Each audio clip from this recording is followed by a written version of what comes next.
When you let go of who you are, you become the person you aspire to be. The date was May 29th, 2013. The location, Tokyo, Japan. The setting, a lot like this. There was one gentleman who was in the spotlight at that moment. The others, probably a lot like you. The difference, though, they were reporters and photographers, and to call the others paparazzi, a fair characterization. The gentleman that day had achieved extraordinary feats, unbelievable in the annals of anything. That gentleman, his accomplishments, unbelievable. His name was Yurichiro Miura. The reason he was there is he was admitted into the Guinness Book of World Records. What did this gentleman do that was so extraordinary? At the age of 70, Mr. Miura became the oldest man to summit Mount Everest. A 72-year-old had read that account and was so inspired by what Miura did that 72-year-old then became the oldest man to summit Mount Everest. Miura read it in the paper, and at 75, Miura became the oldest man to summit Mount Everest. A 77-year-old read what Miura did and became the oldest man to summit Mount Everest. So inspired by those events, Miura read that in the paper, and at the age of 80, became the oldest man to summit Mount Everest for the third time. Hence, admission into the Guinness Book of World Records.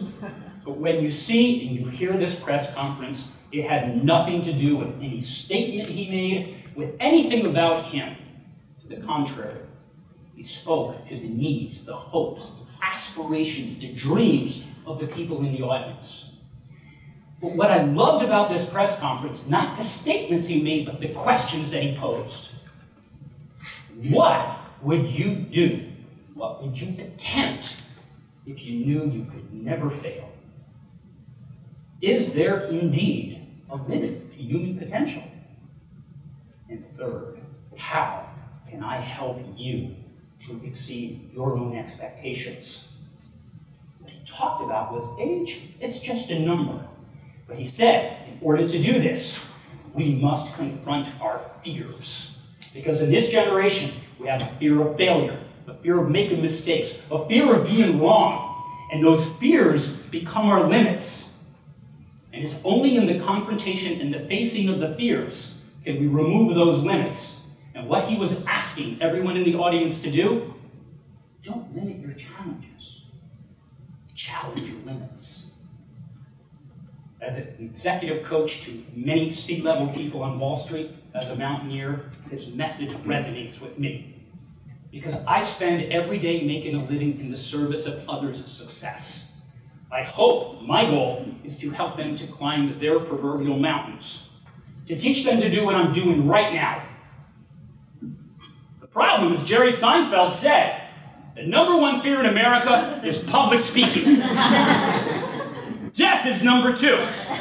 Death, which means in a funeral, the average person would rather be in the casket than delivering the eulogy.